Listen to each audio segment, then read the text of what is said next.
हजरत मूसा अलैहिस्सलाम अल्लाह के बड़े और अजीम पैगंबर थे। उनका जन्म उस दौर में हुआ जब मिस्र पर फिरौन नाम का जालिम बादशाह हुकूमत करता था। वो अपने आप को खुदा कहता था और बनी इजराइल पर बहुत जुल्म करता था। एक रात फिरौन ने ख्वाब देखा कि बनी इजराइल में एक लड़का पैदा होगा जो उसकी सल्तनत को खत्म कर देगा।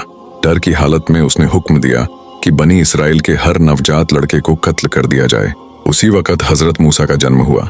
अल्लाह ने उनकी वालिदा को हिदायत दी कि बच्चे को एक टोकरा में रखो और दरिया में बहा दो, हम उसकी हिफाजत करेंगे। अल्लाह ने वादा किया। वो टोकरा बहता हुआ फिरौन के महल के किनारे आ पहुंचा। फिरौन की बीवी हजरत आसिया ने बच्चे को देखा और मोहब्बत से कहा, ये बच्चा हमारी आंखों की ठंडक है, इसे हम अपना बेटा बनाएंगे। मूसा अलैहिस्सलाम की परवरिश फिरौन के महल में हुई, लेकिन अल्लाह ने उनकी माँ को ही उनका दूध पिलाने वाली बना दिया। जब मूसा जवानी को पहुंचे, एक रोज देखा कि एक मिस्री आदमी एक बनी इसराइली पर जुल्म कर रहा था।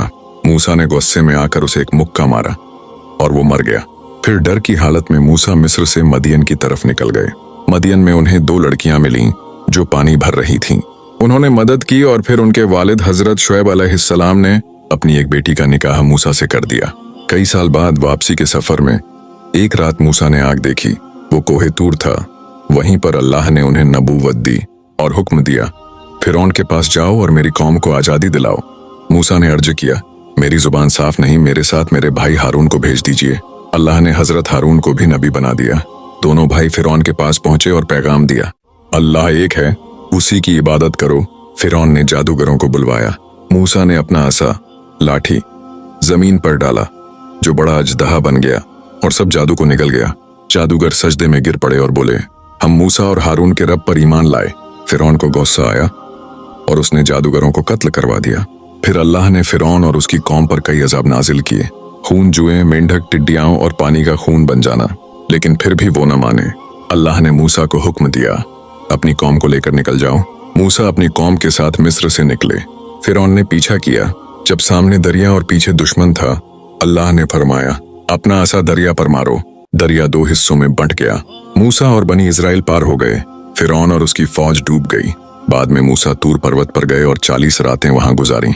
वहीं उन्हें अल्लाह ने किताब तौरेत अता की, लेकिन उनके पीछे कौम ने सोने का बछड़ा बना लिया और उसकी पूजा करने लगे। मूसा वापस आए, बहुत नाराज हुए और बछड़े को जला दिया। फिर अल्लाह ने उन्हें हुक्म दिया कि पवित्र जमीन फिलिस्तीन में दाखिल हो जाओ, लेकिन लोगों ने डर के मारे इनकार कर दिया, तो अल्लाह ने उन्हें 40 साल तक रेगिस्तान में भटकने की सजा दी। आखिर में मूसा ने फिलिस्तीन को दूर से देखा, लेकिन दाखिल न हो सके। वहीं उनका निधन हो गया। रसूलुल्लाह सल्लल्लाहु अलैहि वसल्लम ने फरमाया, अल्लाह ने मूसा की कब्र को लोगों से छुपा दिया है